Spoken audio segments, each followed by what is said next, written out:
Shalom, shalom, shalom, frères et sœurs. Que la paix du Seigneur soit avec vous. Nous vous bénissons et nous vous disons merci beaucoup à vous qui nous suivez de partout, dans la Belgique, en Europe ou en Afrique ou même en Amérique. Que la paix du Seigneur soit avec vous et réellement nous croyons que nous sommes de simples vases par lesquels le Seigneur utilise d'une manière ou d'une autre. Avec la petite grâce que nous avons, nous venons dans vos maisons, dans vos smartphones, afin de pouvoir communiquer la grâce que Dieu a mis dans notre vie. Et réellement, nous sommes dans la joie et nous voulons également que vous puissiez partager ce moment ensemble avec nous, partager ce live, partager à ceux que vous connaissez, partager dans vos groupes, afin que également ceux qui sont loin, qui n'ont pas eu l'accès direct envers ce live, puissent rentrer dans ce live et écouter la grâce, la petite grâce que Dieu a mis dans nos vies. La petite grâce que nous sommes en train d'essayer de travailler ce talent pour que vous et nous puissions être bénis d'une manière ou d'une autre. Et j'ose croire qu'aujourd'hui, dans vos maisons, vous allez bien manger. J'ose croire qu'aujourd'hui, dans vos maisons, nous allons apporter quelque chose qui sera bénéfice pour votre cœur, quelque chose qui pourra édifier, quelque chose qui pourra encourager un bien-aimé, une sœur ou un frère de continuer encore la marche avec le Seigneur. Nous croyons qu'on peut également apporter cette petite grâce d'enseignement et d'éclaircir les Écritures, là où peut-être que vous n'avez pas assez vu de la même manière que nous, que vous puissiez le voir de cette façon-là. Vraiment que Dieu bénisse toute personne qui nous soutient, toute personne qui a à cœur de pouvoir même prier pour nous dans vos moments de prière. Si vous citez nos noms, réellement que Dieu se souvient de vous. On a besoin de vos prières. Nous devons également prier pour les uns et les autres, tels que les Écritures nous recommandent. Vraiment, merci à vous qui priez pour nous dans le secret. Que l'Éternel se souvient de vous. Et également pour ceux qui sont en direct ensemble avec nous, si vous partagez cet enseignement, si vous partagez ce moment de live, vous êtes également en train de propager la bonne nouvelle. Vous êtes également en train de travailler pour le royaume. Nous travaillons de multiples façons, de plusieurs manières, et partager un live, partager la prédication d'un serviteur, d'un ministre ou autre, pour la part du royaume, pour la part du Seigneur. Le Seigneur est un Dieu qui ne manquera pas de vous bénir, car c'est lui qui vient rémunérer ceux qui le servent. Donc, j'ai eu un petit bug sur ces mots-là. Donc, il vient rémunérer, voilà, merci beaucoup mes bien-aimés, qui vient rémunérer les personnes qui travaillent pour lui. Donc, notre bénéfice, notre chef est un chef qui paye ses serviteurs, qui paye toute personne qui prend le temps de pouvoir propager la bonne nouvelle. Donc nous vous bénissons. Sans plus tarder, nous allons prendre la parole à travers l'homme de Dieu, le serviteur du Seigneur. Il est là parmi nous afin de pouvoir nous donner la grâce, la petite grâce que Dieu a mis dans son cœur pour que aujourd'hui vous et moi, nous puissions être bénis d'une manière ou d'une autre. Donc sans plus tarder, je donne la parole à mon frère Patou Soda Yankolo. Que l'Éternel puisse vous bénir. Papa, à vous la parole. Merci beaucoup l'homme de Dieu et du Mokashama. Et merci à toi aussi Boeka Tempel. Je suis toujours heureux d'être accompagné par mes deux frères. Ce sont aussi mes aînés dans la foi. Et ce sont des gens qui sont merveilleux à travers eux que le Seigneur m'a béni abondamment. Amen. Shalom peuple de Dieu. Que la paix de notre Seigneur Yoshua Mashiach soit multipliée dans vos demeures. Amen. C'est par sa grâce, comme la Bible nous dit, que c'est poussé par le Saint-Esprit que les hommes ont parlé de la part de Dieu. Amen. Bien-aimés dans le Seigneur, aujourd'hui nous allons partager ce beau thème qui est la promesse. Ça me réjouit déjà parce que je sens que le Fils va tressaillir ce soir. Amen. Encore une fois de plus. Je parlerai de la promesse qui est physique et je parlerai de la promesse qui est spirituelle. En parlant de la promesse qui est physique, je parlerai sur la promesse d'Abraham. Et quand je parlerai sur la promesse spirituelle, je parlerai sur la promesse de l'éternité, de la vie éternelle. Et là, je vais toucher maintenant la promesse de l'agneau qui a été immolé. Mais je vais d'abord parler sur la promesse qui est physique, la promesse d'Abraham. Après, nous allons toucher la promesse spirituelle par la grâce de Dieu. Bien-aimés dans le Seigneur, nous tous nous connaissons cette histoire. C'est dans le livre de Genèse, chapitre 12. Dieu a fait une promesse à Abraham en disant que je ferai de toi une grande nation et je te bénirai. Mais nous allons remarquer une chose, avant que le Seigneur puisse bénir Abraham, il y a une condition. Donc nous comprenons que la bénédiction ou la promesse vient avec une condition. Abraham devait quitter la maison de son père et devait quitter aussi sa patrie. Pourquoi Dieu a précisé qu'Abraham quitte la maison de ton père et quitte ta patrie?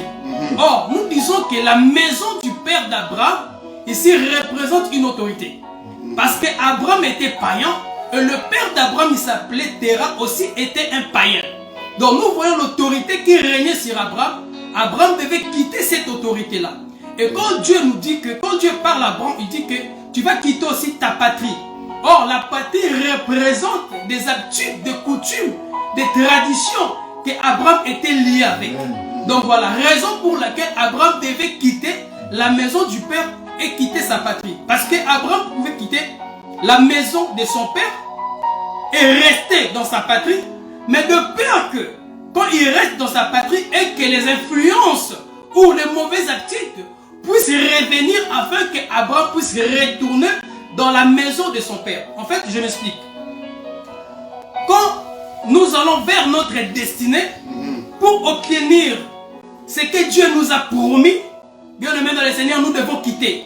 Donc, quand nous étions dans le monde, bien-aimés, et que le Seigneur nous a visités pour une promesse qui est éternelle, une promesse qui est matérielle, nous devons quitter. C'est ça la condition. Donc, Abraham devait quitter. Donc, ici, je suis en train d'expliquer, la maison du Père, c'est le monde. Voyez-vous, c'est le monde. Or, le monde, c'est la femme du diable. Donc, c'est le diable qui contrôlait la vie d'Abraham. Ici, je suis dans la spirituelle, bien-aimé dans le Seigneur. Donc, c'est un peu ça. Parce que si tu restes dans la maison du Père, ou tu restes dans la patrie, bien-aimé, tu vas passer à côté de la promesse. Amen. Il y a beaucoup de gens qui sont passés à côté de leur promesse parce qu'ils sont restés dans la maison du Père, ils sont restés dans leur patrie, bien-aimé dans le Seigneur. Le mouvement qu'Abraham il est en train de faire, de quitter, prophétiquement parlant, nous disons que c'est le baptême. Pourquoi? Parce que quand Dieu fait une promesse avec une personne, c'est un engagement que Dieu prend avec une personne. C'est aussi une alliance que le Seigneur fait avec une personne. Quand le Seigneur te promet quelque chose. Or, nous savons que le baptême, c'est un engagement d'une bonne conscience. Quand nous nous engageons avec Dieu ou quand nous acceptons cette promesse, bien aimé, la première promesse d'abord, c'est le royaume. Jésus-Christ a dit, cherchez premièrement le royaume des cieux et ça, justice. Et tout cela sera nous accordé par-dessus. Donc ici, nous voyons maintenant, il y a deux promesses. Il y a la promesse qui est d'abord spirituelle, il y a aussi la promesse qui est physique. C'est pour cela, Pierre, il va demander à Jésus, Seigneur, nous avons tout quitté, nous te suivons, qu'est-ce que tu vas nous donner en retour? Et Jésus dira que je vous donnerai des siècles centuples et vous aurez aussi la vie éternelle. Donc nous voyons, il y a deux promesses. Quand nous acceptons Jésus, nous avons la promesse qui est physique et nous avons aussi la promesse qui est spirituelle. Qui est spirituelle, c'est la vie éternelle. Le baptême qu'Abraham a ici, je vais vraiment marteler sur le baptême parce que la promesse consiste aussi à être baptisé. Exact. Donc le baptême que je parle ici qu'Abraham avait, c'est le baptême du Saint-Esprit. Quitter le monde bien-aimé dans le Seigneur, ce n'est pas évident. Quitter sa patrie, ce n'est pas évident. Quitter la maison de son père, ce n'était pas évident. Il a fallu que le Saint-Esprit puisse convaincre Abraham bien-aimé dans le Seigneur. Parce que c'est poussé par le Saint-Esprit bien-aimé dans le Seigneur que nous prenons cette décision afin de quitter le monde, afin de quitter la maison de notre père ou notre patrie. C'est très important. Et Abraham, il est en train de quitter et la marche qu'Abraham il est en train de faire vers l'éternité, bien-aimé, il faut avoir la foi. Parce que sans le Saint-Esprit, nous ne pouvons rien faire. Donc c'est le baptême du Saint-Esprit. Mais pour que cette promesse puisse réaliser dans la vie d'Abraham, ou pour que cette promesse puisse être palpée dans la vie d'Abraham, bien-aimé, Abraham devait passer d'abord le baptême du feu. Parce que la promesse est liée par le baptême du feu. Donc sans le baptême du feu, bien aimé, tu ne peux pas obtenir la promesse. C'est très important. Et vous allez comprendre pourquoi cette promesse est liée par le baptême du feu. La promesse de Dieu, bien aimé, a engendré une foi dans la vie d'Abraham. Oui, bien aimé, quand le Seigneur nous promet, ça doit engendrer la foi en nous. Amen. Et cette promesse aussi, bien aimé, dans le Seigneur, a engendré a créé une force surnaturelle dans la vie d'Abraham.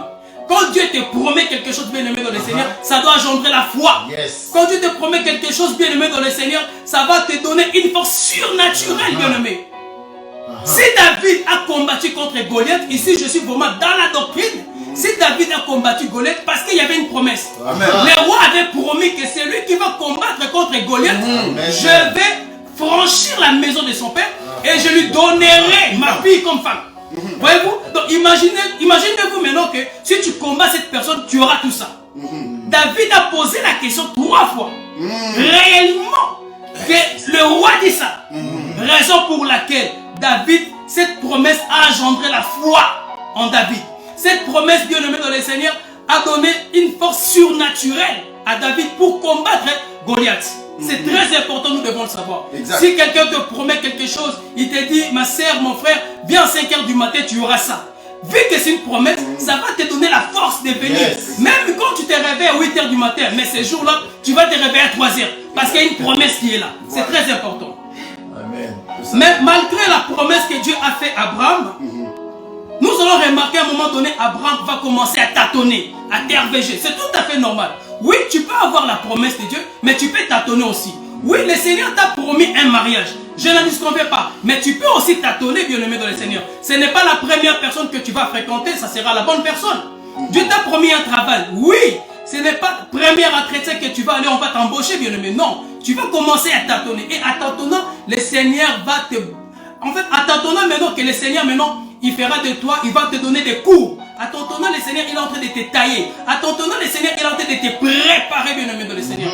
Nous allons prendre une première écriture. Excuse-moi si je suis rapide, parce qu'il y a beaucoup de choses à dire. Et je vais aussi laisser mes frères puissent parler. Romains chapitre 4, le verset 18.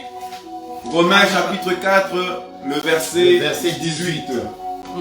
La Bible dit ceci. Amen. Espérant contre toute espérance. Espérant contre toute espérance. Il crut. En sorte qu'il devint le père d'un grand nombre de nations. Selon ce qui lui avait été dit. Telle sera ta postérité. Et sans faiblir dans la foi. Sans faiblir dans la foi. Voilà. Il ne considéra point que son corps était déjà usé. Puisqu'il avait près de 100 ans. Et que Sarah n'était plus en état d'avoir des enfants. Il ne douta point. Il ne douta point. Par incrédulité. Voilà. Au sujet de la promesse de Dieu. Mais il fut fortifié par la foi. Donnant gloire à Dieu. Amen. Ayant la pleine conviction que ce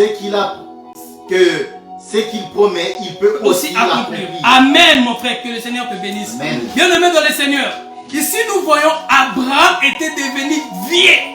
Mais la promesse n'était pas encore réalisée. Mais la Bible nous dit qu'Abraham avait gardé la foi. Oui, bien aimé dans le Seigneur. Je sais que le Seigneur t'a promis beaucoup de choses. Et ça tarde. Bien aimé dans le Seigneur. Attends-là, comme Abakouk a dit. Ça s'accomplira, bien aimé dans le Seigneur. Ne te décourage pas. Il faut avoir la foi, bien aimé. Abraham avait la foi.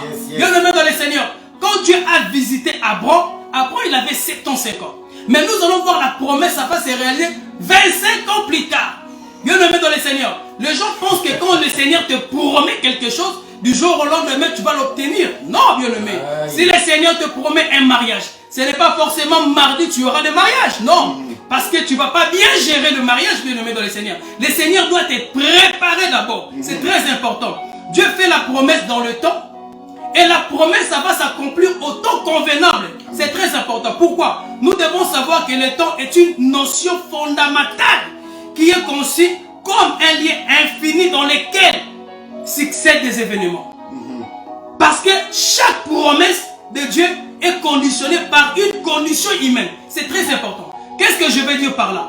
Quand Dieu te promet, ou bien quand Dieu te fait une promesse, avant que cette promesse puisse se réaliser, bien aimé, tu vas passer des moments difficiles.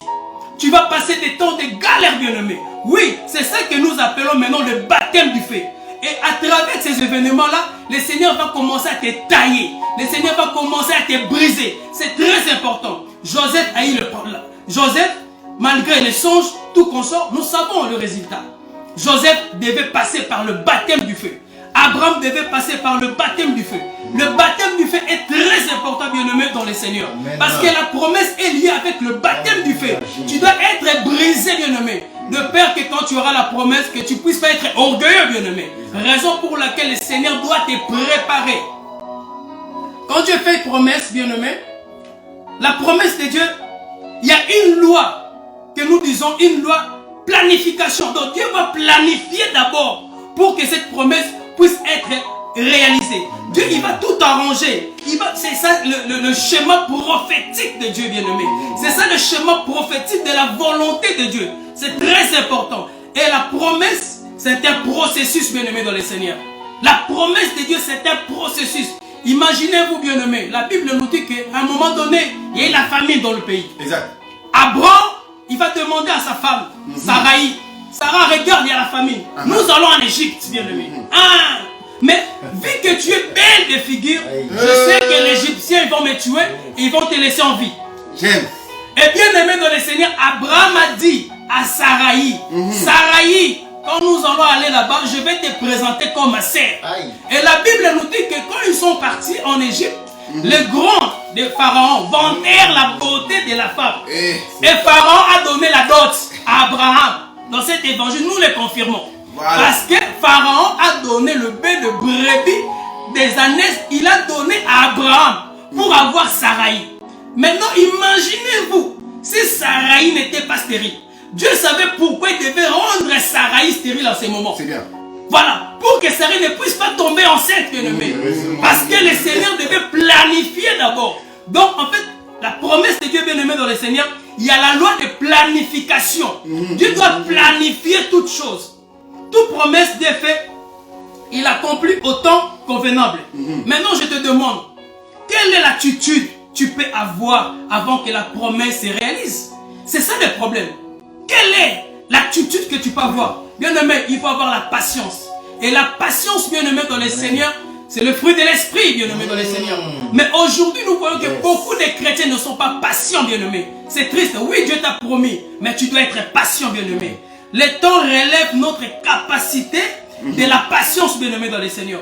Raison pour laquelle nous voyons aujourd'hui beaucoup de gens, beaucoup de divorces, beaucoup de choses bizarres parce que nous manquons de la patience. La patience est très importante, bien-aimé dans le Seigneur. Nous allons prendre une écriture dans le livre de Hébreux, rapidement. Excuse-moi si je suis rapide parce que... excusez-moi vraiment. Parce que... Amen. Hébreux. Hébreux chapitre... Attends, je vais le prendre là. Hébreux chapitre 6. Non, je prends... Attends frère. Je vais... Moi-même, je vais la lire. Hébreux 10. Je prends le verset 23. Je dis au nom de Jésus. Je prends le verset 23. Restons fermement à la profession de notre espérance, car c'est lui qui a fait la promesse est fidèle. Bien-aimés, nous devons rester fermes, parce que la personne qui nous a promis, qui nous a fait la promesse, il est fidèle. Il est derrière sa parole pour accomplir ce qu'il dit, bien-aimé dans le Seigneur. Notre Dieu ne ment pas, ce n'est pas un fils d'homme pour mentir, non pour se repentir. Ce qu'il dit, il va l'accomplir, bien-aimé. C'est très important. Et dans le livre de Psaume chapitre Psaume 119, je prends le verset 49 à 50. La Bible nous dit, souviens-toi de ta promesse à ton serviteur. Puisque tu m'as donné l'espérance. Et c'est ma consolation. Ma misère, c'est ta promesse qui me rend la vie. Donc Abraham ne pouvait pas mourir, bien-aimé, parce que la promesse de Dieu lui a rendu la vie. C'est très important, bien-aimé. La promesse de Dieu nous rend la vie. Nous devons espérer dans cette promesse-là, bien-aimé. La promesse de Dieu nous console, bien-aimé, dans le Seigneur. Quand Dieu te promet quelque chose, bien-aimé, il y a la consolation, bien-aimé. Bien-aimé, ça c'était la promesse qui était physique. Maintenant, j'aimerais parler de la promesse spirituelle qui est la vie éternelle. Et dans cette promesse, bien-aimé, vous allez m'excuser parce que je vais parler ça doucement, tranquillement, calmement, afin que le peuple de Dieu puisse comprendre. Amen. Nous allons prendre une écriture dans le livre de... Nous prenons nos Bibles. Amen. Excuse-moi si je suis trop rapide parce que...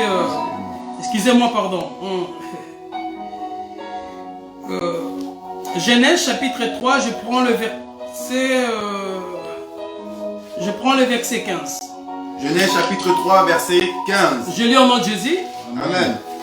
Je mettrai inimitié entre toi et la femme, entre ta postérité et sa postérité. Celle-ci t'écrasera la tête et tu le blesseras les talons. Ah, ça c'est merveilleux. Amen. Ça c'est la promesse que j'aime. Ça c'est la promesse des aigles bien-aimés dans le Seigneur. Bien-aimés, la postérité de la femme t'écrasera la tête.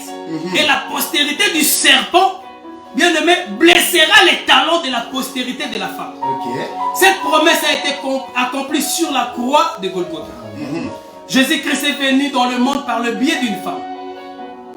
Et bien-aimé dans le Seigneur, sur la croix, nous voyons maintenant comment les talons est en train d'écraser les serpents.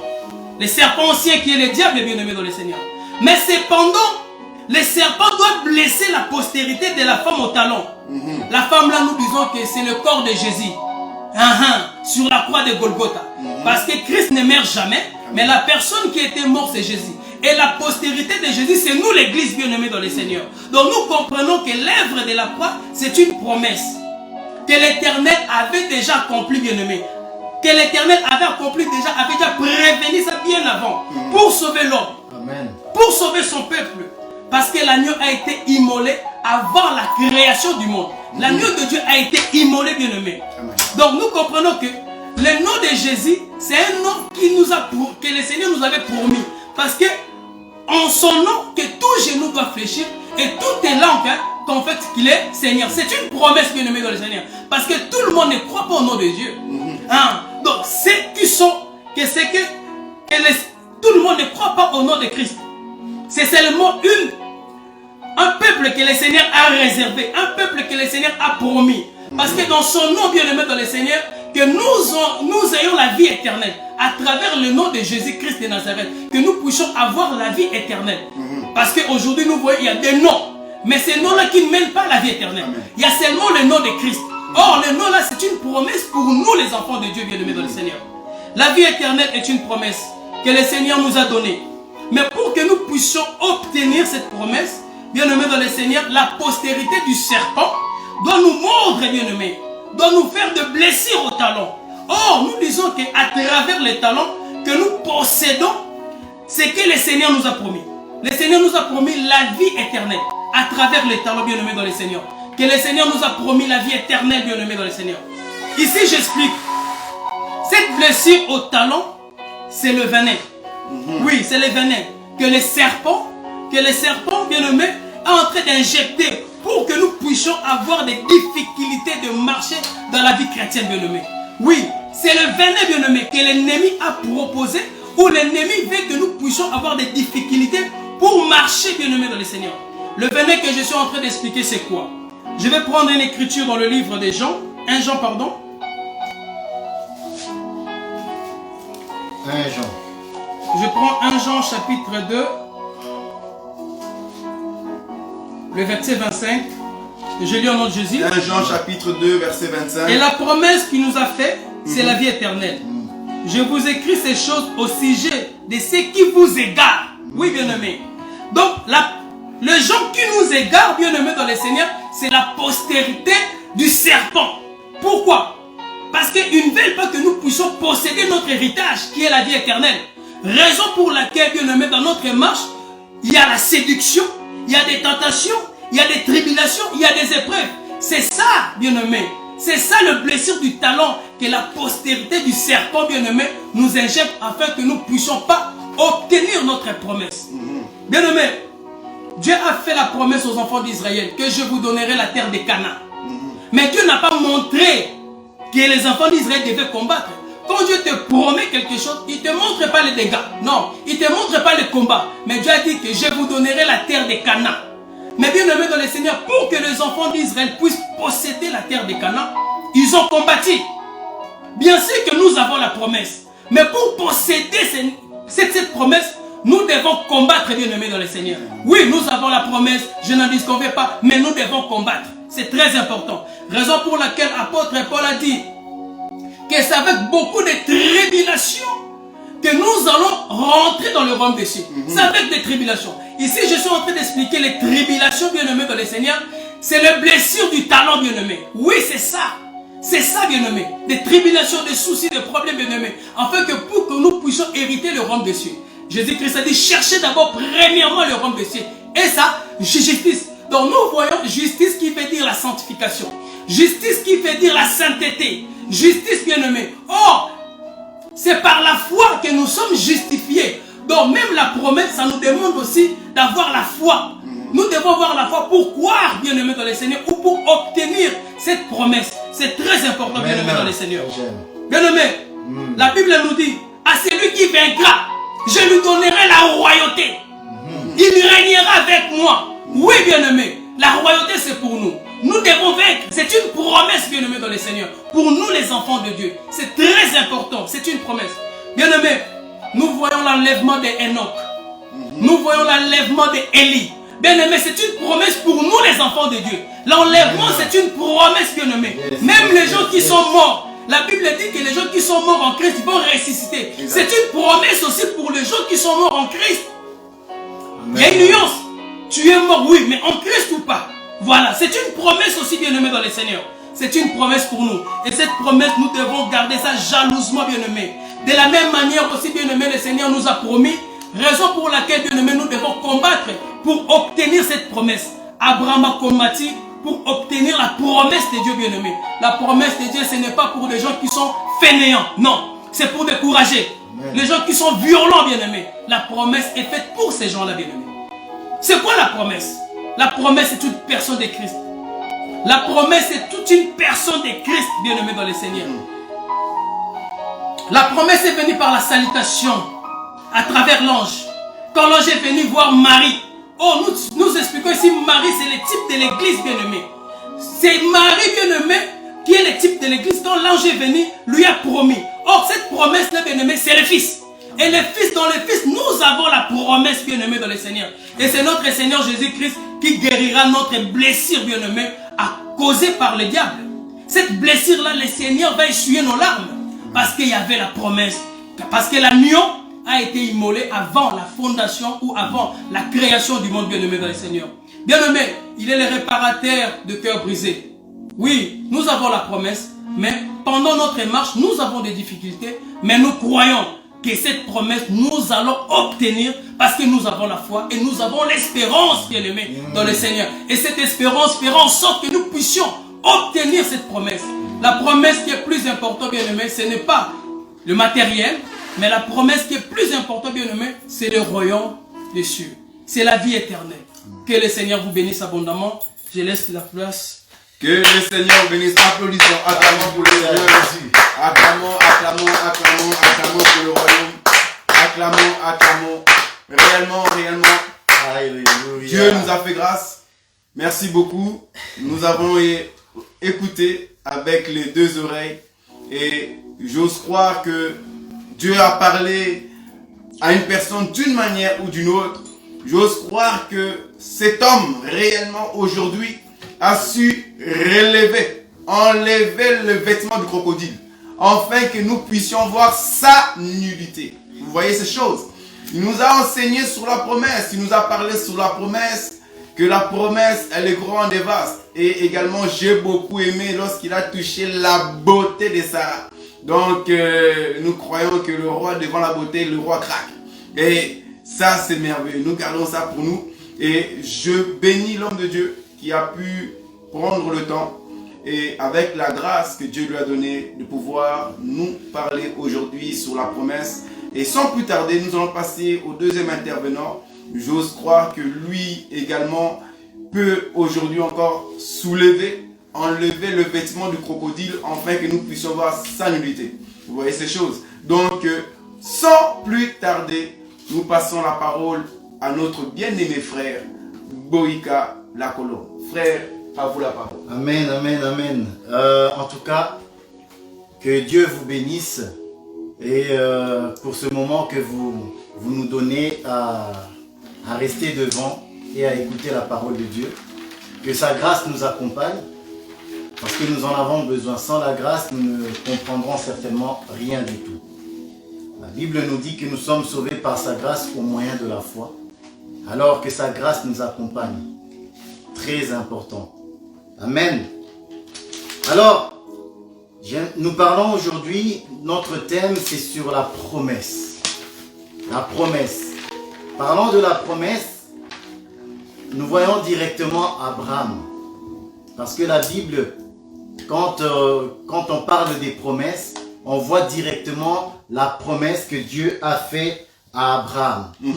Parce que c'est à Abraham que Dieu dit, sors de la maison de ton père, de ta patrie, vers le pays que je te montrerai. Exact. Donc voilà. Et pour savoir, pour bien comprendre ces choses, ce que je veux dire, c'est que dans la Bible, nous avons deux temps. Nous avons le temps de la grâce et nous avons la loi. La loi vient avant la grâce. Et pourtant, la grâce vient avant la loi. Je vais m'expliquer. La Bible dit que Dieu a fait alliance avec Noé. Dieu a fait alliance avec Abraham. Dieu a fait alliance avec Israël. Dieu a fait alliance avec les Lévites. Dieu a fait alliance avec la maison de David. Hein? Donc nous avons des alliances que Dieu a faites. Mais Dieu n'a pas seulement fait des alliances, mais il a fait aussi des promesses. À Abraham, Dieu lui fait la promesse qu'il bénira sa postérité. Or, la postérité d'Abraham, nous voyons directement que ça nous parle directement de Christ. Christ qui est une postérité de l'esprit, mais avant Christ, nous avons la loi. Parce que Christ, c'est la grâce. Jésus, c'est la grâce. Et la postérité que Dieu nous parle, qui est Isaac, qui représente l'image de Jésus, c'est la grâce. Mais nous voyons qu'avant Isaac, nous voyons Ismaël venir. Vous comprenez? Alors nous allons très vite le lire dans le livre de Galates. La Bible nous dit que Abraham a eu deux fils. Amen. Ces deux fils-là sont deux alliances. Il dit, c'est Paul qui va nous expliquer ces choses en nous disant que la première alliance qui représente Agar et son fils sont dans la servitude. Or, Agar qui est dans la servitude, c'est Israël terrestre, qui est Tel Aviv. Or, nous sommes de la postérité de Sarah. Donc, quand on parle de Sarah, on voit Isaac. Donc, nous avons Isaac Ismaël plutôt, qui représente la loi. Et Isaac qui va représenter ici la grâce. Qui va représenter la postérité qui est comme les étoiles du ciel. Amen. Amen. Alors, nous allons lire Galates chapitre 3. À partir du verset 15. La Bible dit ceci. Frères, je parle à la manière des hommes. Une disposition en bonne forme, bien que faite par un homme, n'est annulée par personne. Et personne n'y ajoute. Or, les promesses ont été faites à Abraham et à sa postérité. Il n'est pas dit et aux postérités, comme s'il s'agissait de plusieurs, mais étant qu'il s'agit d'une seule, c'est-à-dire la postérité, c'est-à-dire à Christ. Vous voyez? Abraham a eu deux fils, Ismaël et Isaac, que Paul va nous montrer que c'est la loi et la grâce. Or, nous voyons que Dieu a fait à Abraham la promesse d'avoir une postérité de l'esprit. Parce que la postérité que Dieu fait à Abraham, c'est Isaac. Mais Ismaël vient avant. Ismaël qui représente la loi, le temps de la loi. c'est Ismaël. Amen. Amen. Je continue. Voici ce que je dis, ce que j'entends. Une disposition que Dieu a confirmée antérieurement ne peut être annulée, et ainsi la promesse rendue vaine par la loi survenue 430 ans plus tard. Car si l'héritage venait de la loi, il viendrait plus de la promesse. Or, c'est par la promesse que Dieu a faite à Abraham ce don de sa grâce. Vous voyez? C'est par la promesse que Dieu a fait le don de sa grâce. Abraham, quand Dieu lui fit la promesse, Abraham a 75 ans. Mais cette promesse ne s'accomplit pas directement. Dieu a fait à Abraham la promesse, mais la promesse prend du temps à s'accomplir. Pourquoi? Parce que Dieu fait la promesse à Abraham, c'est le temps où Abraham est jeune. Or, la promesse de Dieu ne peut se réaliser que lorsque Abraham sera faible. Exact. Donc, dans la vieillesse, nous disons qu'il faut que Abraham vieillisse pour que Isaac puisse naître. Et oui. Or, Abraham qui vieillit pour que Isaac naisse, c'est la loi. La loi vieillissant va donner naissance à Jésus. Pourquoi? Nous le voyons encore dans la vie de... Lorsque la promesse va s'accomplir, la Bible dit que Zacharie était avancé en âge, lui et sa femme. Vous voyez, ils étaient avancés en âge. Donc avant que la promesse que Jésus vienne, il y a eu Zacharie qui est avancé en âge, il y a eu Siméon qui est avancé en âge.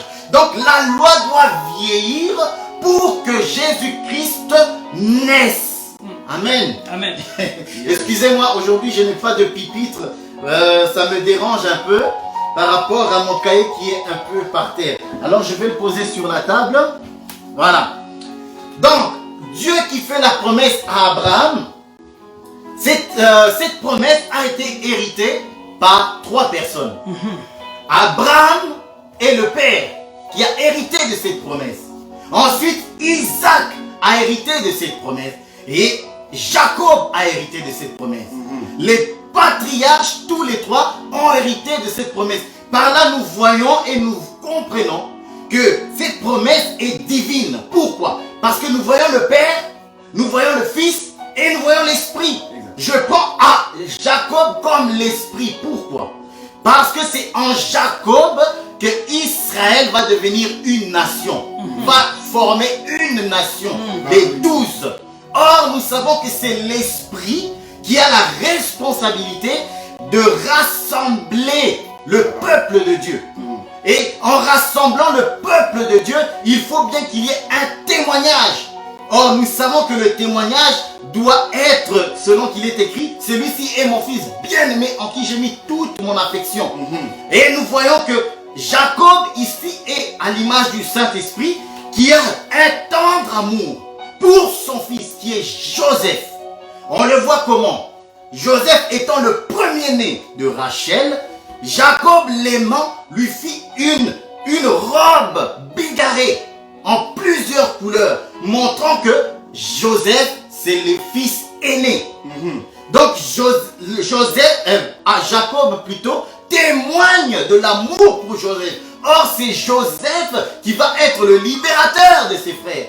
C'est Joseph, c'est Christ. C'est le témoignage que Jacob donne à son fils, Joseph, qui est le libérateur. Amen. Donc c'est ce que l'Esprit fait. L'Esprit dans le temps dans lequel nous sommes témoigne que Jésus est le Messie qui nous sauve. Et par qui nous héritons les promesses, selon qu'il est écrit. Je vais le lire dans Galates 13. Je me sens un peu plus à l'aise. Ah, c'est compliqué la prédication parfois. Alors, Galates 3, au chapitre, je vais commencer au verset 12. Or, la loi ne procède pas de la foi. Il faut comprendre une chose, que pour la promesse est donnée.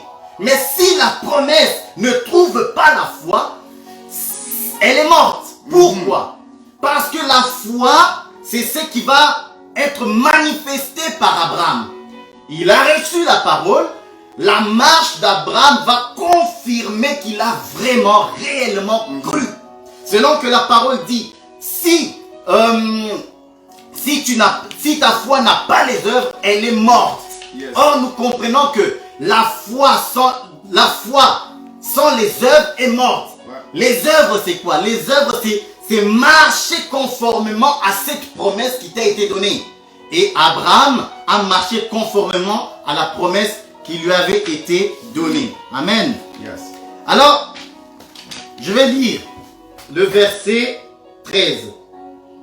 Christ nous a rachetés de la malédiction de la loi, étant devenu malédiction pour nous. Car il est écrit, maudit est quiconque est pendu au bois, afin que la bénédiction d'Abraham eût pour les païens son accomplissement en Jésus-Christ, et que nous ressuscitions par la foi l'Esprit qui nous avait été promis. Vous voyez? Donc, nous avons aussi dans la promesse faite à Abraham, une autre promesse, plusieurs promesses. Nous avons la promesse de l'Esprit, de recevoir l'Esprit. C'est Joël qui l'a dit. Dans les derniers jours, vos fils et vos filles prophétiseront. Vous voyez? Donc, dans la promesse, nous avons aussi le salut qui est caché. Nous avons le rachat qui est caché. Pourquoi? Parce que par la loi, par Ismaël, le péché ne va faire que monter pour être ensuite condamné. Pourquoi? On va le lire. J'aime bien lire la Bible. Au verset, je crois, 19. Pourquoi donc 3, verset 19. Pourquoi donc la loi? Ça, c'est une question que Paul pose. Pourquoi? Est-ce que la loi est contre les promesses? C'est une question que Paul pose et il répond. Pourquoi donc la loi? Elle a été donnée ensuite. Vous voyez? Donc, avant la loi, il y a la promesse. Donc, Paul va expliquer pourquoi la loi a été donnée. Pourquoi Ismaël est venu avant Isaac. Il y a une raison à cela. Pourquoi donc la loi? Elle a été donnée ensuite à cause des transgressions. Jusqu'à ce que vint la postérité à qui la promesse avait été faite. Yes. Donc, la loi est venue parce que nous étions encore cachés. Lorsque Ismaël est venu, Isaac est dans les reins d'Abraham. Il est resté caché jusqu'à un temps convenable. Donc, il y a une raison pourquoi la loi intervient. Exact. C'est à cause du péché. Donc, Isaac et Ismaël, c'est le péché. C'est la loi. Vous voyez? Donc, il faut que Dieu répande sa grâce, qu'il montre sa grâce. Allez, j'aime ça. Il dit jusqu'à ce que vint la postérité à qui la promesse avait été faite. Elle a été promulguée par des anges au moyen d'un médiateur. Or, le médiateur n'est pas médiateur d'un seul, tandis que Dieu est un seul. La loi est-elle donc contre la promesse? Loin de là. S'il eût été donné une loi qui pût procurer la vie, la justice viendrait réellement de la loi. Donc personne ne peut hériter les promesses de Dieu par la loi. Parce que nous voyons que Dieu a fait la promesse à Abraham. Il faut donc la marche que Abraham a fait. Abraham a cru. Il n'y avait pas de loi sur Abraham. Abraham avec Dieu, c'est la foi. On hérite les promesses que par la foi. Alors la postérité d'Abraham qui est en Christ, en Jésus, doit posséder. C'est une postérité qui va croire en la grâce de Dieu. Amen. Verset 7. Reconnaissez donc que ce sont ceux qui ont la foi qui sont fils d'Abraham. Aussi l'Écriture prévoyant que Dieu justifierait les païens par la foi.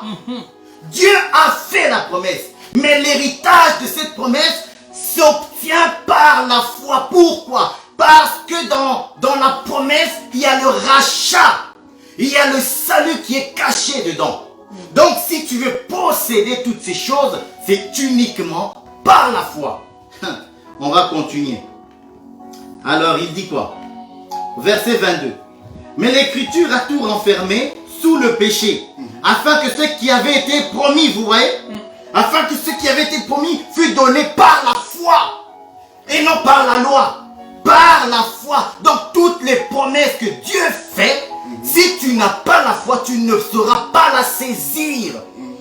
Si tu ne possèdes pas la foi, Amen. tu ne la saisiras pas. Amen. Mais c'est quoi la foi? Comment est-ce qu'on va définir la foi?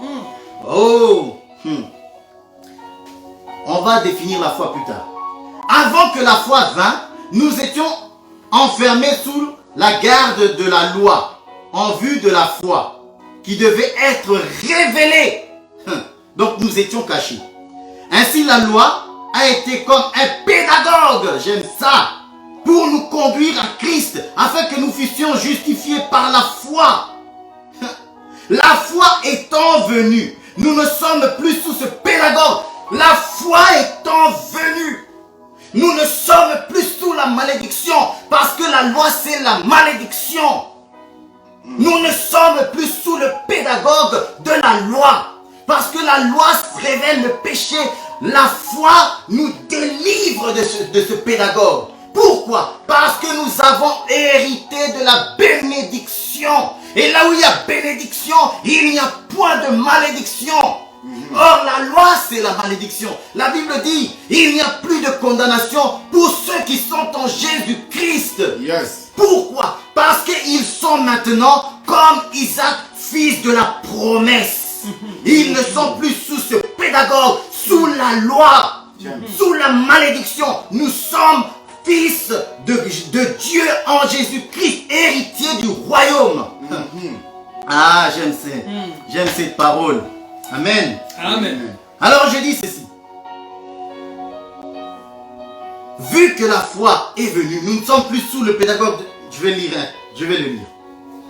Christ nous a rachetés de la malédiction de la loi, étant devenu malédiction. J'aimerais que tu graves ces paroles. Parce que tu n'es plus sous la loi, tu es sous la grâce. Yes. Étant sous la grâce, tu hérites des promesses faites à Abraham. Et dans la promesse faite à Abraham, il y a le rachat, il y a le salut, il y a le Saint-Esprit qui est là. Et la Bible dit, là où il y a l'Esprit du Seigneur, là est la liberté. Alors ne sois pas lié dans tes pensées. Amen. Dieu ne culpabilise pas les gens. Dieu ne condamne personne. Dieu justifie. Mais comment? Par la foi. Amen. Tu es héritier de Dieu. Amen. Yes. Je vais lire un verset très vite pour que nous puissions comprendre. Alors on va aller Corinthiens. Je vais aller un peu plus vite. 1 Corinthiens, 2 Corinthiens. 2 Corinthiens, verset 6. 2 Corinthiens, chapitre combien? On va d'abord lire Marc. Marc 16. Prends Marc 16, s'il te plaît. Prends-moi Marc 16, verset 7. Et moi je prendrai Jean. Pour voir que Jésus nous a promis le royaume. Amen. Marc 16. Yes. Verset 7. Nous sommes dans le livre de Marc, chapitre 16, au verset 7. Il est Alléluia. écrit, Amen. Dieu a fait des promesses. Mais l'héritage de cette promesse sans la foi, c'est impossible. il est écrit ceci, mes frères. Hein. Mais allez dire à ses disciples Oh. et à Pierre Hein. qu'il vous précède en Galilée. Il vous précède. Donc il est allé avant vous. Donc il va dans un lieu et il vous attend. C'est là que vous le verrez, C'est là que vous le verrez. comme il vous l'a dit. Ah, Jean chapitre 14 verset 2, il dit, il y a plusieurs demeures dans la maison de mon Père. Si cela n'était pas, je vous l'aurais dit. Je vais vous préparer une place. Voyez? Je vais vous préparer une place. Et lorsque je m'en serai allé, et que je vous aurai préparé une place, je reviendrai à vous. Donc le Seigneur Jésus nous a fait la promesse de revenir nous chercher. Yes. Ayant ayant donc cette promesse, nous nous sanctifions. Parce que nous avons la promesse. Nous n'avons pas reçu l'esprit du monde pour vivre comme le monde. La Bible dit, c'est Paul qui le dit, il dit, ne vivez pas comme les païens qui vivent selon l'intelligence. Ils ont l'intelligence obscurcie. Ils sont étrangers à la vie de Dieu. Nous ne sommes pas étrangers à la vie de Dieu. Nous avons les promesses de Dieu. Nous savons qu'il reviendra. Et ce peu importe ce que dise le monde. La Bible dit dans Pierre, les hommes de dernier jour, ils disent ceci. Ils disent, avec moquerie, parce qu'ils se moquent de notre foi, en disant, où est donc la promesse? Depuis que nos pères sont, on ne voit rien, rien ne change. Ils n'ont pas la promesse, mais ils n'ont pas la foi en Dieu. Mais nous avons cette foi. Pourquoi? Parce que nous savons que ce que le Seigneur dit dans la bouche de son serviteur est vrai. Amen. Jésus est la parole de Dieu. Puisqu'il a dit qu'il reviendra, il reviendra. Et à cause de cela, nous faisons tous nos efforts. On va lire 2 versets et puis je m'arrête. 2 versets. 1 Corinthiens, s'il vous plaît. 2 Corinthiens plutôt, au chapitre 6. Ah, j'aime ça. J'aime cette parole. La promesse de Dieu. Ceux qui ont la promesse se sanctifient. Ceux qui n'ont pas la promesse ne savent pas se sanctifier. Ah, j'aime ça. 2 Corinthiens, chapitre 2. Chapitre 2 ou 6? Chapitre 2, verset 6. Oh. Verset 16 plutôt. Alors je commence. Quel rapport y a-t-il entre le temple de Dieu et les idoles? Car nous sommes le temple du Dieu vivant, comme Dieu l'a dit. J'habiterai et je marcherai au milieu d'eux. Je serai leur Dieu et ils seront mon peuple. Aïe, aïe, aïe, j'aime ça. Le verset 17, j'aime. Ah, j'aime ça. Écoutez ce qu'il dit. C'est pourquoi, sortez du milieu d'eux. Séparez-vous, dit le Seigneur. Ne touchez pas à ce qui est impur. Et je vous accueillerai. Sortez. Sors de la maison de ton père. Vous voyez, sortez. Lorsqu'on est le peuple de Dieu, il faut sortir. Amen. Le peuple de Dieu, c'est un peuple qui sort des traditions du monde. Yes. C'est un peuple qui ne vit pas comme le monde. Amen. Pourquoi? À cause des promesses faites à Abraham. Nous avons hérité de ces promesses. Alors il dit, sortez de cette mentalité. Sortez de cette vie de débauche. Vous ne pouvez pas vivre ainsi. Moi, Dieu, je suis saint. Soyez saints. Amen. Il dit, séparez-vous. Séparez-vous. La séparation. Tu ne peux pas vivre avec ces gens. La Bible dit, Dieu a séparé l'étendue d'en haut avec l'étendue d'en bas. Les eaux d'en haut plutôt. Séparation. Nous ne pouvons pas prétendre être chrétiens et vivre conformément avec le monde. Non. Non. Quand on est chrétien, on se sépare du monde. On ne vit pas dans la débauche. Alléluia. Et il dit ceci. Ne touchez pas à ce qui est impur et je vous accueillerai. Et j'aime le chapitre 7, le verset 1. La Bible dit, ayant donc de telles promesses, bien-aimés, purifions-nous de toute souillure de la chair, de l'esprit, en achevant notre sanctification dans la crainte de Dieu. Ayant donc de telles promesses, bien-aimés, ces promesses sont grandes. Alléluia, j'aime cette parole. Dieu n'est pas fou. Il ne ment pas. La Bible dit il est fidèle pour accomplir ses promesses. Ayant donc de telles promesses, les promesses de la vie éternelle, des promesses d'hériter le royaume avec lui, de régner avec lui. Ayant donc de telles promesses, nous allons comprendre une chose. 2 Pierre, et j'arrête là. La Bible dit ceci, je vais le lire et puis je m'arrête. Comme sa divine puissance, ah j'aime ça. Ah, ça fait du bien. Comme sa divine puissance nous a donné tout ce qui contribue à la vie. Tout ce qui contribue à la vie et à la piété au moyen de la connaissance de celui qui nous a appelés par sa propre gloire et par sa vertu, lesquels nous assurent de sa part les plus grandes et les plus précieuses promesses. Nous avons les plus grandes et les plus précieuses promesses. Il dit, afin que par ces promesses, vous devenez participants de sa nature divine, en fouillant la corruption qui existe dans le monde par les convoitises. Vous voyez, les promesses de Dieu dans nos vies nous sanctifient. Nous sommes participants de la nature de Dieu à cause de ses promesses. Et il dit, pour clôturer, à cause de cela même, faites tous vos efforts. Faisons tous nos efforts, bien-aimés. Nous avons le Seigneur qui a dit qu'il reviendra. Il nous a fait la promesse, il reviendra. Alors à cause de toutes ces promesses de la vie éternelle, de tout ce que nous allons hériter, à cause de tout cela, faites tous vos efforts pour joindre à votre foi la connaissance, à la connaissance, la science, à la science, la charité. Bien-aimés, comme le dit, ayant donc de telles promesses, étant donc des fils de la promesse comme Isaac l'était, nous ne devons pas vivre comme le monde. Que Dieu nous aide et nous remplisse de son esprit pour que nous puissions marcher et hériter le royaume. Amen.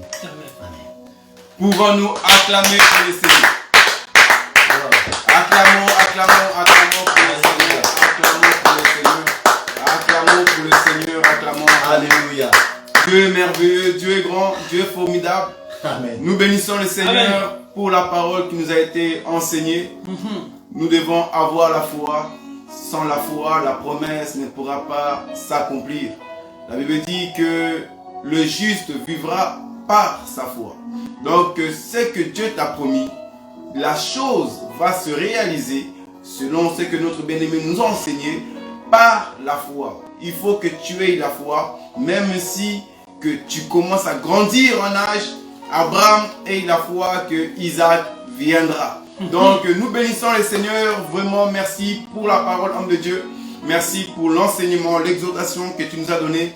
J'ose croire réellement que d'une manière ou d'une autre, quelqu'un fut béni aujourd'hui. Car nous croyons qu'il est écrit que dans leur détresse, ils ont invoqué l'Éternel et l'Éternel envoya sa parole. Amen. Donc nous croyons qu'aujourd'hui, Dieu a envoyé sa parole. Donc j'ai souvent dit, l'objectif, le but, ce n'est pas qu'on puisse comprendre les trois, le trio, directement le trois d'un coup. Si tu as compris, si vous avez compris au moins une personne, c'est le plus important. Voilà pourquoi ce soldat romain, mes frères, ont compris. Et il est venu vers le Seigneur Jésus-Christ. Il a dit, Seigneur, pas besoin que tu te déplaces pour venir chez moi.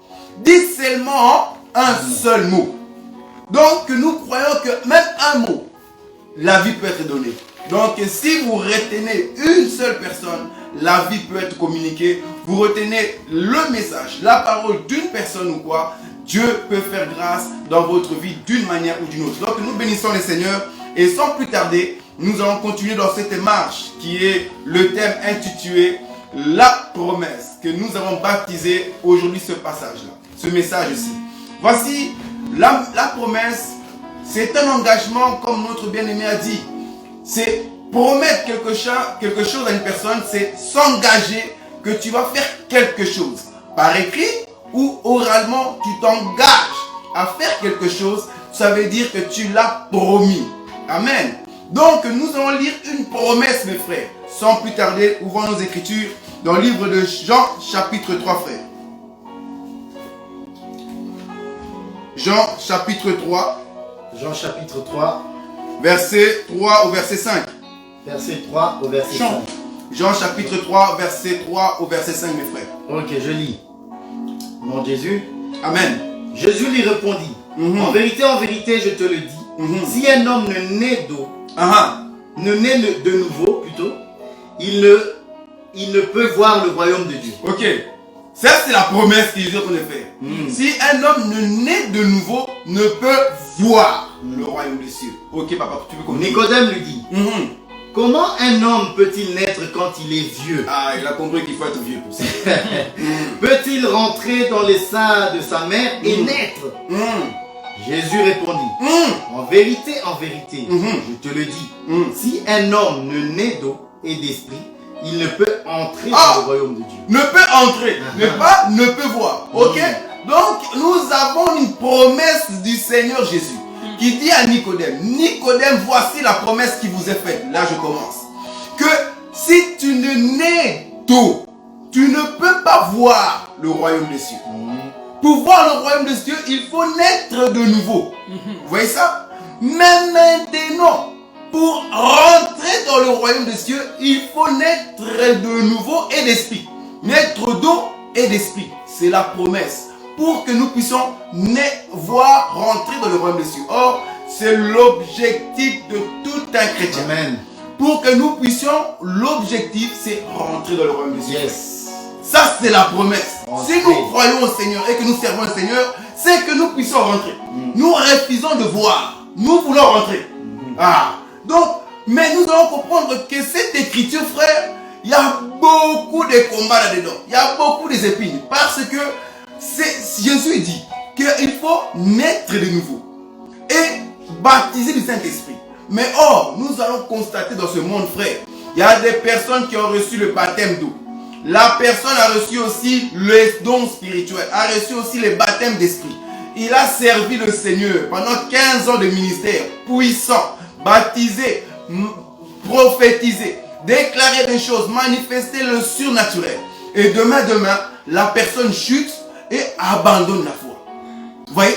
Abandonne la foi. Or que la personne a connu le baptême d'eau et le baptême d'esprit.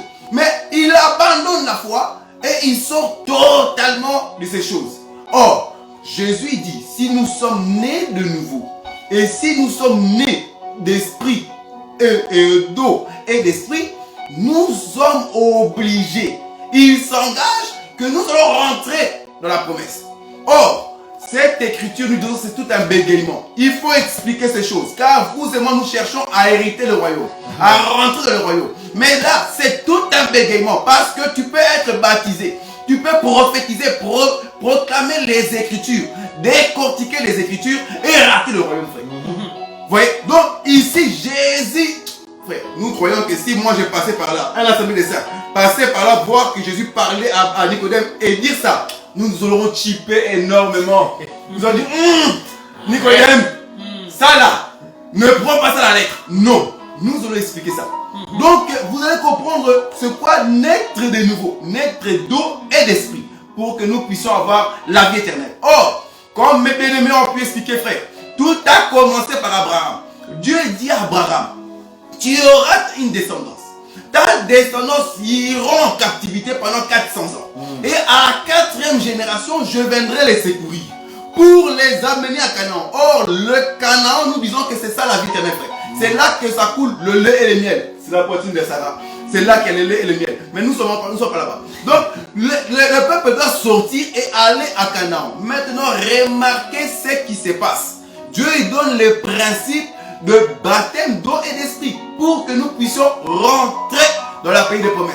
Lorsque l'Éternel va venir dans Exode chapitre 12 verset 11, lorsque Dieu va parler au peuple d'Israël après avoir frappé de 9 plaies, au 10e, Dieu dit au peuple d'Israël de prendre un animal, un agneau ou un chevreau. Lorsqu'ils vont prendre cet animal là, ils doivent le gorger, mettre son sang sur le linteau. Et également, ils doivent manger l'animal.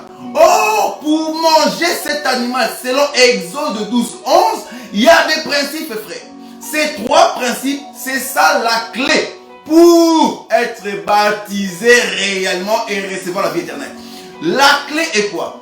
Le peuple doit manger l'animal en ayant la ceinture au rein, le sandal au pied et le bâton à la main, frère. C'est très important. Nous allons expliquer ces choses.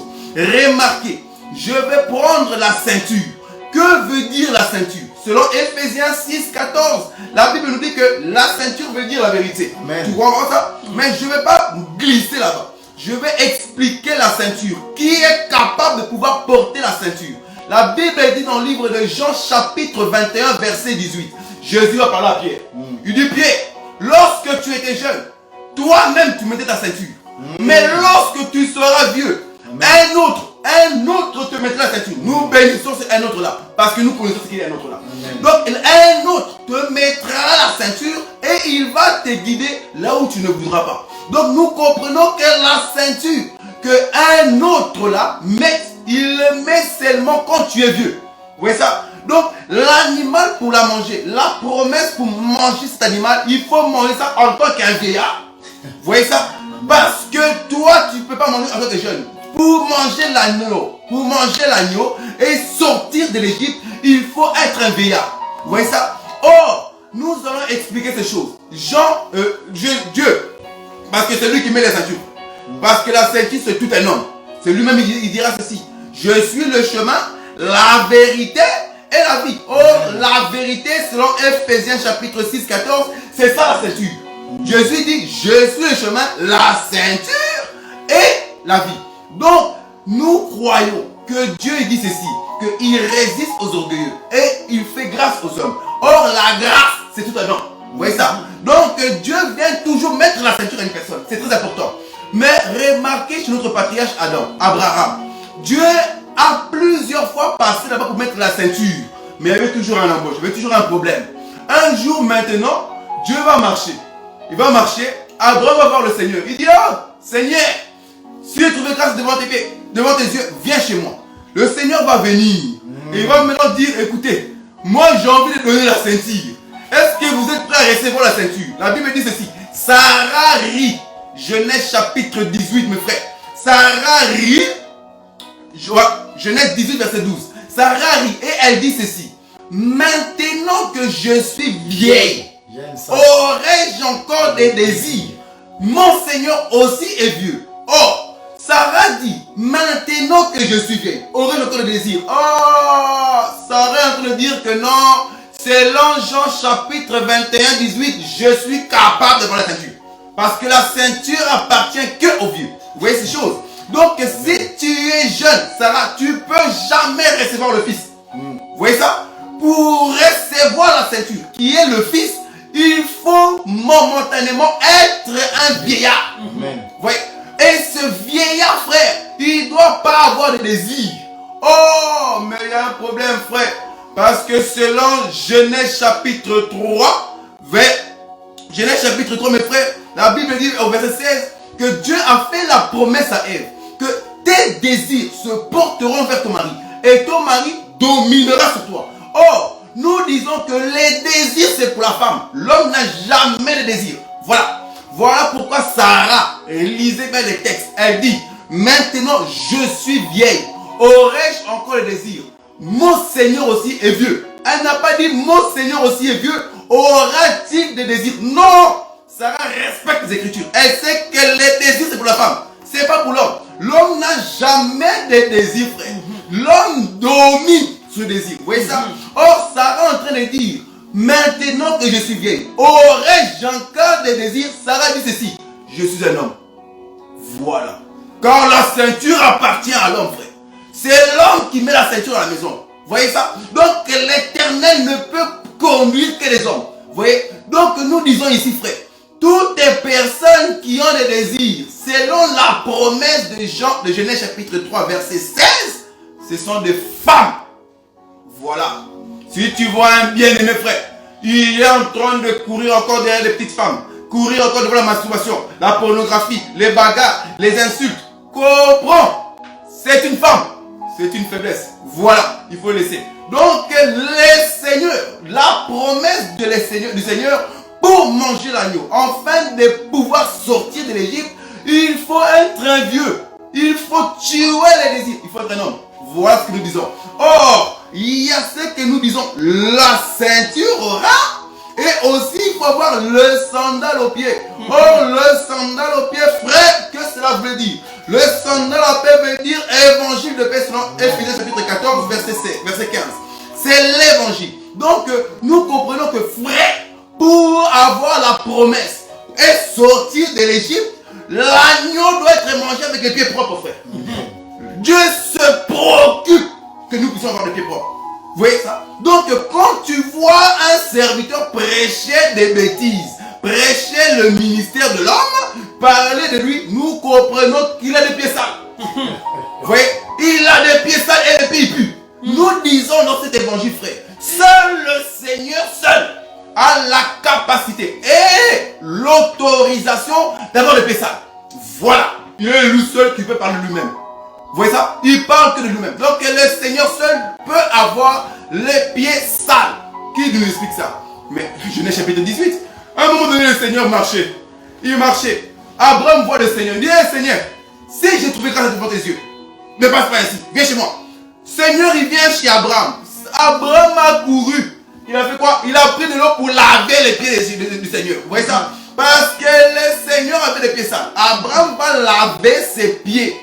Dieu aime trop avoir les pieds sales. Notre Seigneur aime trop avoir les pieds sales. Remarquez encore, remarquez. Le fils d'Abraham, à un moment donné, il va être avec les frères et sœurs. Ils se voient en train de parler. Il dit, bon, normalement, le Seigneur va venir nous visiter. Mais sachez, moi, je n'ai pas l'autorisation. Je n'ai pas cette capacité de délier les sandales de ses pieds. Je n'ai pas la capacité, frère. Parce qu'il a des pieds sales. Ça pue. Il va voir le Seigneur venir. Il va voir le Seigneur venir dans le Jourdain. Il regarda. Il dit, hey, il n'y a pas seulement les pieds qui sont devenus sales, mais c'est tout le corps. Il va prendre le Seigneur Jésus et il va le mettre dans l'eau. Il va le frotter dans l'eau, frère. Nous disons qu'il a lavé. Parce que le Seigneur ne fait que marcher. Il aime beaucoup marcher, frère. Depuis le commencement, il fait que marcher. Donc, il a des pieds sales. Et arrivé chez Jean-Baptiste, le Seigneur a le corps sale, frère. Jean-Baptiste prend le Seigneur et il va le laver. Remarquez, vu qu'il aime avoir les pieds sales, il va sortir de l'eau, direction désert. Il va encore se salir les pieds, frère. Nous disons ceci. Remarquez, à un moment donné, il va être dans une maison. Il est en train de partager la parole avec des pharisiens. Une femme pécheresse. La Bible dit que c'est une femme pécheresse. Luc chapitre 7, verset 37 à 38. Une femme pécheresse, elle va venir. Elle se met près du pied du Seigneur. Elle regarda. Elle chercha l'eau pour pouvoir laver les pieds sales du Seigneur. Mais elle ne trouva pas. Elle ne trouva pas. Elle s'est mise à pleurer. Elle s'est mise à pleurer. Cette femme pécheresse s'est mise à pleurer, frère. Les larmes ont coulé au pied du Seigneur. La Bible dit ceci. Lorsque les pieds ont coulé au pied du Seigneur, les larmes ont coulé. C'est ça qu'on appelle laver les pieds, frère. Elle a lavé les pieds. Et puis elle va faire quelque chose que le patriarche Abraham n'avait pas la permission de faire. La femme pécheresse, qui est les nations, qui était nous, qui étions le péché autrefois. Remarquez, la révélation vient de là. Elle va prendre ses cheveux. Elle va essuyer. Elle va essuyer. Qu'est-ce que cela veut dire? Elle est en train d'enlever la saleté du pied du Seigneur. Oh, nous sommes en train de dire ici, frère, que le sandal, c'est ça l'évangile. Le Seigneur, en ayant des pieds sales, on appelle ça l'évangile voilé, frère. Le Seigneur, depuis Adam, il marche avec l'évangile voilé. Cette femme pécheresse, connaissant, elle a pris ses cheveux, elle l'a enlevé, elle a balayé l'évangile voilé. Et elle a vu la révélation, frère. Remarquez ce qu'elle a fait. Elle va embrasser le pied. Elle va embrasser. Parce que nous aujourd'hui, nous avons la révélation du Seigneur. Nous l'avons embrassée. Et c'est ainsi qu'elle peut mettre le parfum, frère. Elle a mis le parfum. Elle a rendu gloire à l'Éternel. Qui? Parce qu'elle a essuyé. Abraham ne pouvait pas essuyer les pieds. Abraham ne pouvait pas faire ces choses-là, frère. Nous avons essuyé les pieds du Seigneur. Nous avons vu la révélation de la parole. Nous avons vu l'évangile nettoyé, frère. Vous voyez ces choses? Donc nous disons, frère, voilà pourquoi le Seigneur, avant qu'il s'en aille, avant qu'il parte, il a compris que nous devons avoir le pied propre. Qu'est-ce qu'il a fait? La Bible dit quoi? Il a pris, il s'est saigné, il a mis la ceinture, il a pris de l'eau, il a lavé les pieds des disciples. Vous voyez ça? Parce que les disciples doivent avoir les pieds propres. C'est strictement interdit qu'un disciple, Pierre, Jean, Jacques, Paul, puisse avoir l'évangile sale, frère. Non. Cela veut dire que nous devons garder l'évangile intact. Il faut que les pieds soient lavés, frère. Vous voyez ça? Donc, chacun de nous doit savoir ses pieds. les pieds sont mauvais, c'est que tu as voilé l'évangile. Tu ne peux pas parler en parabole. Tu dois décailler. Tu dois laver tes pieds, frère. Voilà pourquoi il est écrit ceci. Que même si nous tombons, le Seigneur tellement il se préoccupe de nos pieds. Il va envoyer les anges. Afin que nos pieds ne heurtent une seule pierre. Il ne veut pas que nous puissions être blessés, frère. Les pieds doivent être blessés. C'est ça, avoir les souliers, les sandales aux pieds, l'évangile intact. Nous devons présenter l'évangile intact, frère. Beaucoup prêchent avec des pieds remplis du sang, avec des pieds trop sales. Nous comprenons, frère, que tu ne peux pas manger l'agneau ainsi. L'évangile doit être au pied. Et nous continuons la marche parce que nous devons expliquer Nicodème. C'est toute une révélation que Nicodème ne pouvait pas décortiquer, frère. Voilà pourquoi nous bénissons le Seigneur, parce que si Nicodème, là où il est, qu'il puisse m'entendre, je donne l'explication maintenant. Je continue. La Bible dit, en dehors de souliers, il faut avoir le bâton, frère. Le bâton est très important, frère. Que veut dire le bâton? La Bible dit, selon Exode chapitre 21, verset 20, que si un homme frappe du bâton son esclave, homme ou femme, si l'esclave meurt sous sa main, le maître sera puni. Oh, la Bible dit ici que l'esclave, pour frapper l'esclave, il faut le frapper avec le bâton. Vous voyez ça? Peuple d'Israël en tant qu'Égyptien, en vivant en Égypte, en tant qu'esclave, Dieu leur dit, pour manger l'animal, il faut avoir les bâtons à la main. Mais que cela veut dire? Ils sont en train de se dire, mais non, ce bâton, c'est avec ça qu'on nous frappait. Ce bâton, c'est avec ça qu'on a tué grand-mère, on a tué grand-père. Ce bâton, on a tué mon fils. Mais pourquoi je dois avoir le bâton? Le bâton signifie le témoignage, frère. Voilà. Parce que pour sortir de l'Égypte, il faut avoir le bâton qui est le témoignage. Que l'Éternel t'a visité. Voilà pourquoi quand le peuple d'Israël va sortir, ils vont arriver à la frontière de la mer. Vous voyez ça? La Bible dit ils sont toujours en Égypte. Pourquoi? Parce que le peuple d'Égypte peut encore les rattraper devant la mer. Vous voyez? Quand le peuple égyptien peut encore te rattraper, c'est que tu fais encore partie d'eux. Vous voyez ça? Donc à la frontière, la force, la clé pour que tu traverses l'eau, pour que l'eau te donne l'accès, c'est le bâton. Il faut lever le bâton, frère. Donc l'homme de Dieu a dit ici, frère, que l'eau là, c'est ça le baptême. Voilà, frère. Donc c'est ça qu'on appelle le baptême. Donc pour être baptisé, nous devons au préalable lever le bâton. Amen. Nous devons témoigner. Voilà pourquoi, frère, dans nos assemblées, nous avons des problèmes. Pourquoi? Parce qu'il y a des gens qui ont pris le baptême sans témoigner. Ils n'ont pas dit qu'ils étaient des anciens sorciers, qu'ils étaient des magiciens, des coureurs de jupons, des prostituées. Toute une prostituée, elle n'a pas témoigné. Donc, elle reçoit le baptême d'eau. Vous voyez? Donc, l'église n'est même pas au courant que cette femme-là, son corps a tellement de désir parce qu'elle a travaillé dans la prostitution pendant 12 ans. Donc, cette femme doit témoigner. Ainsi, nous savons que non, cette femme est fragile lorsqu'il y a des hommes. Elle est fragile quand on regarde X film ou X film parce qu'elle a travaillé en Égypte comme militaire de la prostitution. Vous voyez ça? Donc, la Bible nous dit que pour avoir l'accès au baptême, nous devons lever le bâton. Nous devons témoigner d'où nous venons. C'est très important. L'homme de Dieu reçoit les hommes et demande les témoignages avant qu'ils soient baptisés. C'est très important. C'est ça le bâton, frère. C'est ça que l'eau va nous donner l'accès. Ah, maintenant on arrive chez Nicodème, frère. Il faut naître d'eau. Il faut naître de nouveau, frère. Oh, remarquez ceci. Quand le peuple traverse l'eau, arrivé de l'autre côté, dans le désert, tout le monde va mourir.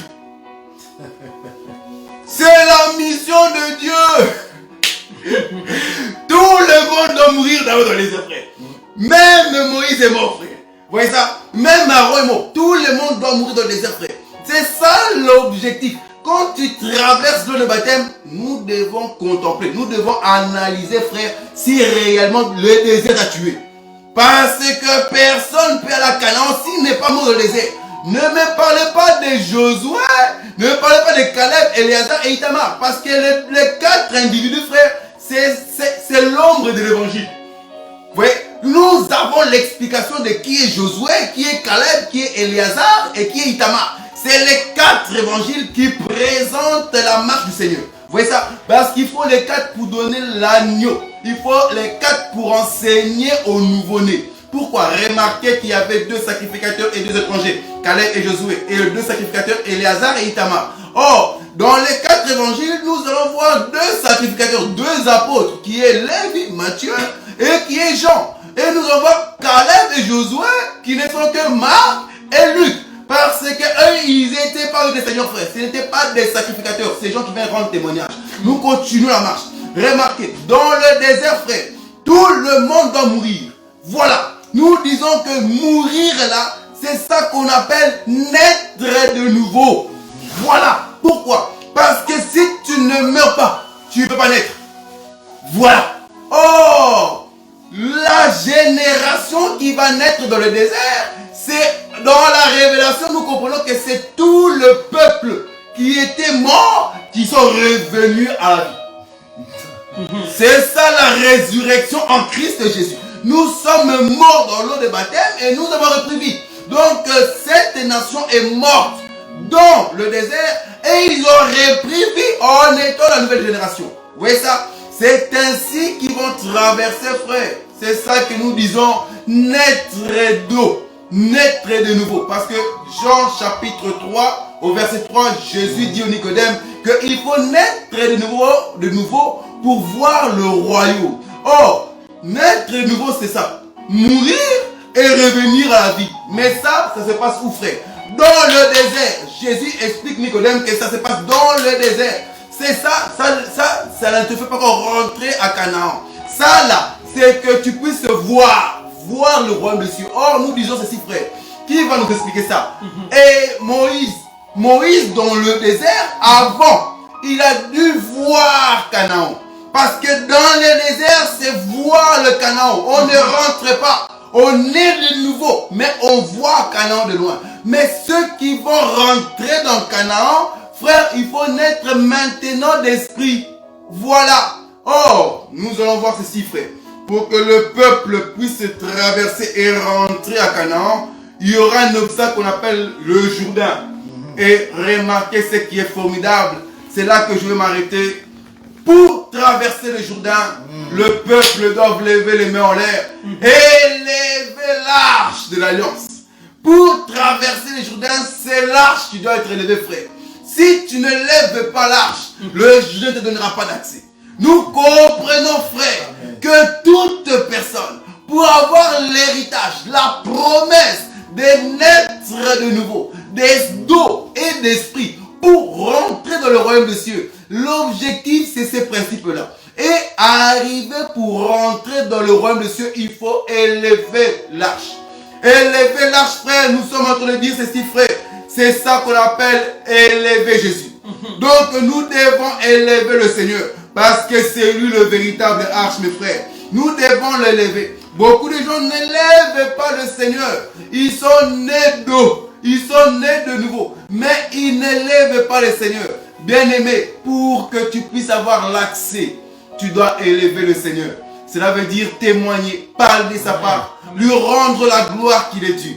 Il a dit que lorsque je reviendrai avec mes saints anges, si vous avez honte de moi, moi aussi, j'aurai honte de vous. Personne ne peut aller au Père si ce n'est que par moi. On doit passer dans le Jourdain pour rentrer à Canaan. Et c'est ça, frère. Pour passer là-bas, il ne faut pas avoir honte de lui. Il faut l'élever. Il faut lui rendre gloire. Il faut le célébrer. Dans le travail où tu es, dans ta maison, partout où tu es, tu dois être celui qui élève l'arche, qui glorifie l'arche, qui adore l'arche. C'est ainsi, frère. La Bible me dit que l'homme plus spirituel, l'homme qui a les yeux qui s'appelle Josué, malgré qu'on a levé l'arche, Josué a dit, je vais mettre un point. Il va rentrer dans les Jourdains et il va mettre les 12 pierres. Il va bâtir le temple pour dire que non, gloire à l'agneau. L'agneau a été donné. Nous avons reçu l'agneau. Et c'est ainsi que la promesse nous a été donnée, que nous puissions rentrer dans le royaume de l'Éternel par la grâce du Seigneur. Que Dieu vous bénisse. Que Dieu vous bénisse. Acclamons pour le Seigneur. Acclamons pour le Seigneur. Acclamons pour le Seigneur. Acclamons pour le Seigneur. Dieu est merveilleux. Amen. Dieu est merveilleux. Merci. Merci beaucoup pour votre compassion. Merci beaucoup pour votre présence. Voici ce qu'on avait à cœur de vous donner. Bien sûr, il y a beaucoup de nourriture, beaucoup de façons de pouvoir présenter la promesse du Seigneur. Mais c'était la petite grâce que Dieu nous a donnée afin que nous puissions vous le communiquer. Nous allons passer un petit instant juste dans la petite prière pour clôturer ce moment et vous remettre également, nous remettre aussi également entre la main du Seigneur, que celui ou celle qui a perdu la foi, comme mon frère a pu dire, puisse retrouver la foi. Vous également, vous allez aussi prier pour les frères et sœurs qui sont en train de suivre ce live ou qui vont le suivre en rediffusion, que Dieu puisse fortifier la foi d'une personne. On a besoin que nous puissions nous soutenir les uns les autres et de continuer la marche. Il fut un temps où on s'est tiré les uns les autres. Il fut un temps où la haine régnait dans notre cœur. Il fut un temps où les bagarres, les insultes régnaient en nous. Mais aujourd'hui, c'est le temps de pouvoir se soutenir. C'est le temps de prier pour les uns et les autres. C'est le temps d'aimer. C'est le temps de persévérer. Nous sommes combattus d'une manière ou d'une autre. Nous devons prier et persévérer. Donc, mes frères et sœurs, là où tu es, élève ta voix et recommande tes frères, recommande tes sœurs entre la main de Dieu. Que Dieu puisse se fortifier, que Dieu puisse donner la force et du courage à un bien-aimé qui est abattu, qui est écrasé, qui n'en peut plus, qui puisse se relever, car la promesse nous est faite, mais la promesse prend du temps. La promesse n'est pas facile. Et Habakkuk qui dit, même si la promesse est tarde, attends-la, elle s'accomplira. Et dans la promesse également, Jésus nous fait la promesse que nous serons haïs en son nom. Donc peut-être que toi tu ne vis pas encore cette promesse-là, mais beaucoup en train de vivre la promesse de la haine, la promesse de combat, la promesse vraiment qu'ils doivent persévérer. Nous devons prier pour ces personnes-là, que cette promesse puisse leur donner la persévérance, qui n'abandonne pas le nom du Seigneur. Élevons nos voix, frères et sœurs, et prions pour eux au nom de Jésus-Christ.